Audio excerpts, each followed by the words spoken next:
If you've ever been sitting there and just wondering, how can I start a business? What kind of product can I sell? I have no idea where I want to get started. Let me cover some of the worst products from my experience. You want to avoid at all costs unless you want to waste your money and time and just build frustration and learn nothing.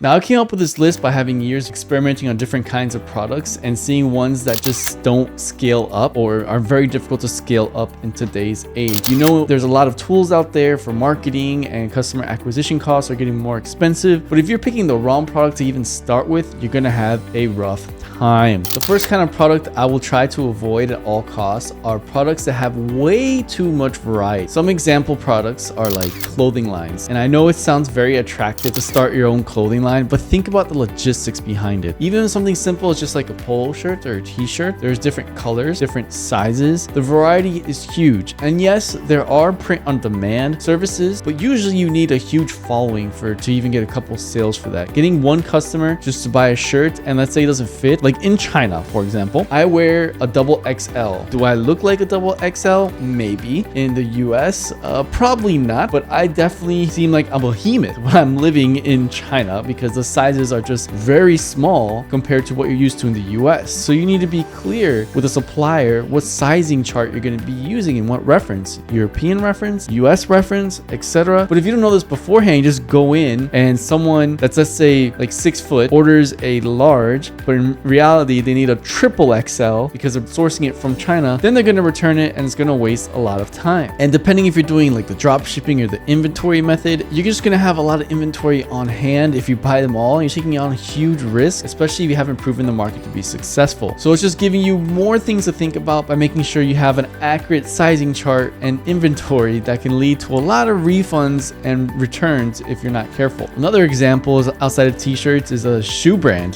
There's different kinds of styles for shoes, the way they look. Maybe they use a certain kind of leather and style versus another. Maybe the customer can't tell. Maybe the customer's looking for something in particular. But if you go to a shoe store, like a retail shoe store, you try on the shoes, different sizes, and you eventually find one that fits you and you make the purchase. But if you try and sell it online, unless it's like a collectible Jordan that's very rare and it can be resold in value, you're gonna have a hard time satisfying your customers. You're gonna have a pretty high rate of return where they're not gonna be happy with your product. It's not gonna fit because maybe the size in the US is 10, but they reference the sizing chart from like 30 to 45 in China, and you're gonna make it confusing for the customer, especially if you know who your target customer is and they're used to a certain sizing chart and you have to make them look at another one. They're gonna get confused and it's gonna increase your chances of messing up the order, which overall will then mess up your profit margin. And I know online you may see, hey, try this print on demand business or make your own YouTube channel and just put the print on demand merch on the bottom and then everyone will just start buying your products. That's not necessarily true, and I can tell you this from personal experience. I don't have like a merch brand in my YouTube channel because I just saw it as not being quite profitable unless you have a large following or you hire a KOL, a key influencer, to go ahead and help you push that product. But that is expensive. If you try and hire an influencer to promote your product, are you going to get your profits back after all the sales you make? That's something you have to consider. So if you're like a small brand just getting started, one of my challenges I say is to get 5 people in your own inner circle to buy your product. But if you can't even do that, then how do you think you can even succeed in this e-commerce business anyways? So the second kind of product that I tend to avoid, or I recommend people to avoid, and again, I learned this through hard lessons, is selling one-time buyer purchase. So if I just buy it one time, there's no chance the customer will come back. The thing that makes this difficult is that customer acquisition can be very expensive. So if you try to use, some online channels like Facebook marketing, or you use YouTube or Instagram marketing or KOL, you're gonna have to pay to get some customers unless you're using organic traffic. But if you have a one-time product that customer buys one time and they're done, they're usually not gonna buy from you again, or it's something that can't really be passed around word of mouth that much, you're gonna have a hard time scaling up that business and getting more customers in. Let's just say it's harder to get a brand new customer than it is to keep an existing customer that is already satisfied with your product. So if you're like selling wall art or some kind of furniture that typically has just one-time purchase, that's not something I would recommend you would start selling if you're doing this e-commerce business, because you may be spending way too much time trying to get new customers instead of keeping your current customers happy and continuing purchasing from you. So if you've done business with me before, you know I have a website called borderlesscommerce.net, and that's where people can sign up either for a free account or a subscription, and they continue for their business coming for more and more goods and making more and more orders. I'm also a customer, I'm not sponsored by them by the way, of Tiege Hanley, which is like a facial cream company that is subscription based.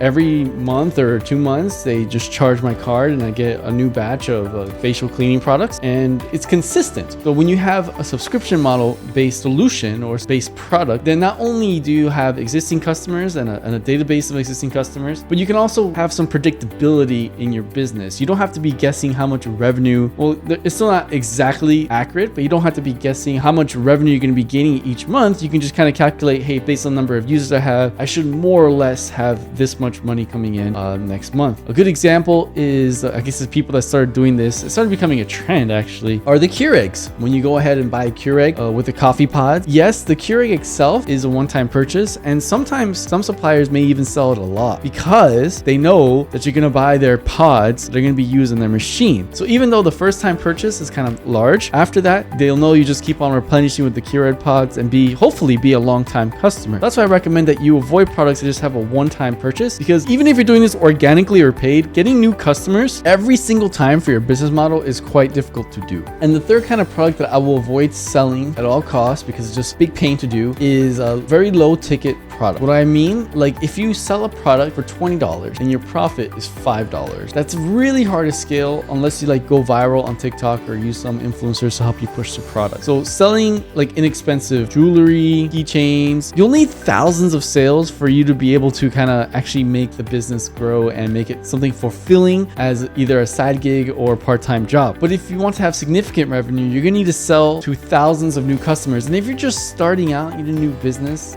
let's be real, are you gonna have thousands of new customers knocking your door? I can tell you personally, I did not. And I thought I had this whole extravagant launch for my platform and like crickets. It happens. So try to avoid products that are very low ticket, not just for the reason for maximizing your profit margins and having to do a lot of work to get new customers, but also if mistakes happen, like especially as you get more orders, it's not going to be perfect every time. The product's not just going to arrive at the customer's doorstep and they're going to be happy willy-nilly. There are times where they're not happy with the product, they want to return, maybe it got scratched or damaged on the way. It happens, it will happen, like regardless of how you scale. And the problem with that is, let's say you have a $5 profit per product and you get it to them and then they want to return. So if you accept a credit card or like PayPal or Stripe, guess what? You got to pay a fee. When you refund the customer, you got to pay like a 3 to 5% fee as the merchant, not the customer. The customer gets their full refund. It's very great for them. And then on top of that, you're going to lose, maybe you have to get rid of the product or you have no place to put the product if you're shipping it directly from China to your end customer. What are you going to do? You're going to ship it back to China? You're going to spend hundreds of dollars to pay taxes again on a Chinese product once it gets imported into China? That's just inefficient, and you're going to be losing a lot of money just for one mistake. So that's why I say, like, if you make a higher ticket purchase, like let's say something with tech,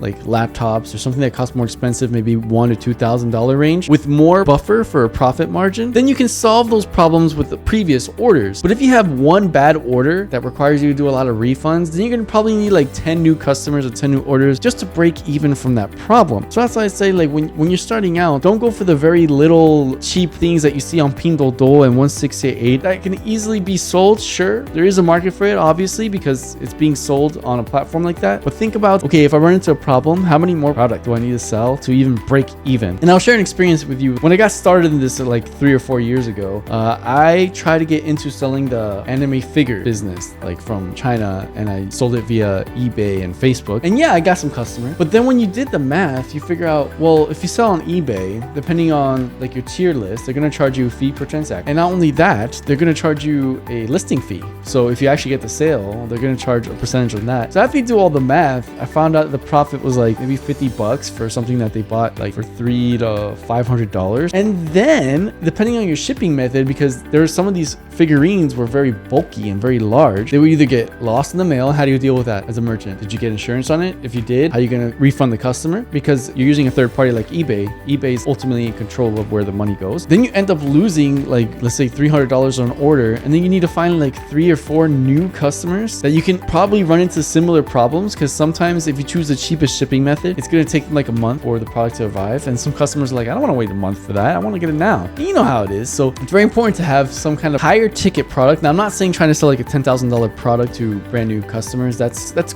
quite hard to do if you're getting started, if you don't have the relationships and the logistics set in place. But don't be selling like gadgets, like the widgets that are like $5 for a $1 profit, because it's going to take you hundreds if not thousands of orders to actually see something worthwhile. And do you have that reach? Like, maybe you have 1 million followers and you have that reach, but the average person, I can tell you, they don't have that reach. So it's going to be very difficult unless you're going to be paying out of pocket for those marketing expenses. So overall, if you're just getting started in this, just from my experience and my failures, like I mentioned with the anime business, I recommend that you avoid the product that have too much variety, like shirts, shoes, that are one-time buyers, as in they buy once and they're never gonna know who you are again. They're never gonna, they may recommend your store, there may be some word of mouth, but they won't be coming back for more. So then you have to get brand new customer. And things that are way too low ticket, that if you reach a problem with one, you're gonna have to sell like 10 to 20 just to like break even or even start making a profit. Now, if you already have a product idea and you want to know how to find a perfect supplier with a perfect product for your business, check out this video right here.